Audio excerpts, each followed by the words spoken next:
Hey, salut, j'espère que vous allez bien. C'est Rudy, j'ai installé iOS 12 sur mon iPhone et je vais vous expliquer toutes les nouveautés présentes. C'est parti.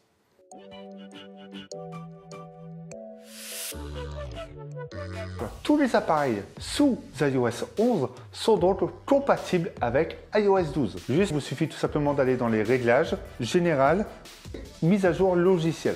À partir de là, vous cliquez sur télécharger et installer. Alors le téléchargement se fera en plusieurs minutes, dépend de l'iPhone que vous avez et s'installera automatiquement.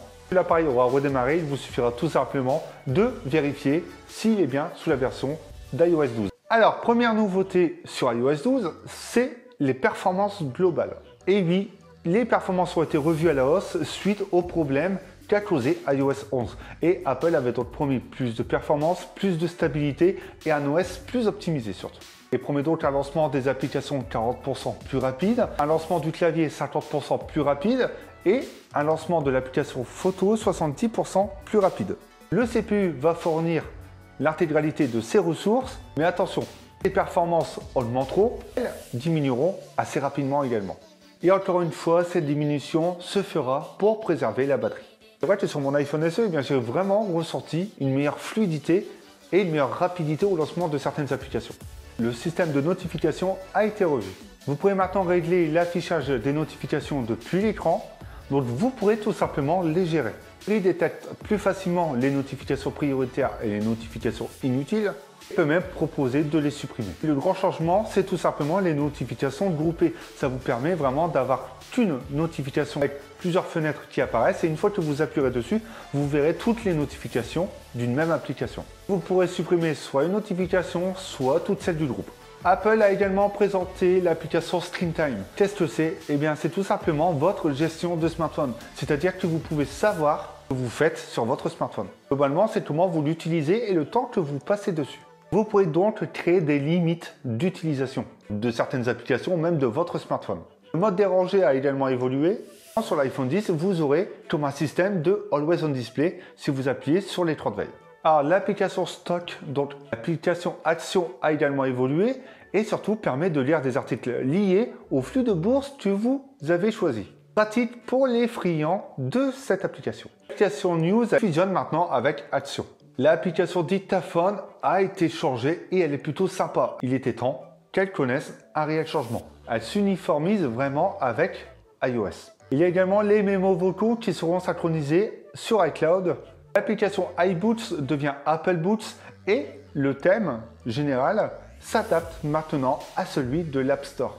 Vous avez même la prévisualisation de la lecture en cours dans l'onglet Lecture.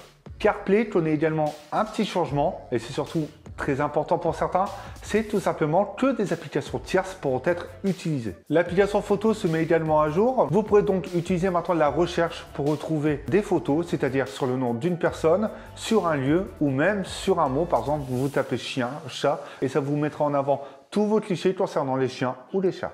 Et tous vos clichés seront également triés par thématique, donc lieu, date ou même événement. Il y a également un nouvel onglet, il s'appelle Pour vous. Et vous aurez comme un système de souvenirs, c'est-à-dire qu'il vous proposera vos meilleures photos. Il vous proposera également des photos à partager et sans compression. Les Animoji font également partie de la fête et surtout les Memoji. Donc la famille des Animoji s'agrandit et accueille 4 nouveaux membres. Ils intègrent même quelques petites nouveautés comme les grimaces, donc vous pourrez tirer la langue, ça je penserai pas. Et la nouveauté, c'est donc le Memoji. C'est pas comme sur le Galaxy S9 où ça vous fait une représentation approximative, je dis bien approximative, de votre visage. C'est tout simplement un visage proposé que vous pourrez personnaliser et intégrer donc dans plusieurs applications, notamment l'application photo ou même FaceTime. En parlant de FaceTime, eh bien, vous pourrez faire des groupes FaceTime, c'est-à-dire faire des FaceTime à plusieurs. Donc toutes les fenêtres des interlocuteurs se mettront sur votre écran. C'est vrai que sur un petit écran, c'est peut-être un peu gênant. Dès qu'une personne prendra la parole, sa fenêtre se redimensionnera et se mettra en avant face aux autres. Bref, elle s'agrandit. Comme dit, vous pourrez parler avec vos Animoji. C'est vachement fun. Vous pouvez également créer des raccourcis avec Siri. Il vous suffit tout simplement d'aller dans les paramètres et Siri détectera vos activités récentes. À partir de là, vous pouvez même souhaiter ajouter une phrase donc une phrase personnalisée. J'ai pris l'exemple je veux une pizza et ça m'oriente directement sur avimobile.fr. Donc ça peut être pratique pour certaines personnes d'avoir des petites phrases raccourcies qui vous emmènent vers un contact, un site ou même une réservation. Alors ces raccourcis sont également disponibles sur l'Apple Watch et sur l'HomePod. Siri n'a pas que ça comme amélioration. Siri peut également envoyer des messages aux personnes concernées si vous êtes en retard. C'est-à-dire qu'il vous proposera d'envoyer un message au groupe de personnes avec qui vous aviez rendez-vous pour annoncer que vous serez en retard. Dernière nouveauté, la réalité augmentée. Et oui, Apple a amélioré AirKit. La première chose, c'est que les fichiers seront unifiés déjà pour se rendre compatibles avec toute la suite Adobe depuis le cloud. Ça facilitera tout simplement le partage de ces fichiers entre tous les appareils. AirKit permet également de mieux interagir avec un objet réel, mais également un objet sur le web.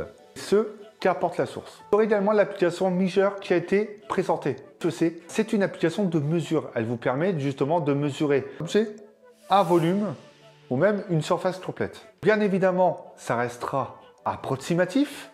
Je sais déjà où vous allez en venir. C'est terminé pour cette vidéo et j'espère qu'elle vous aura plu.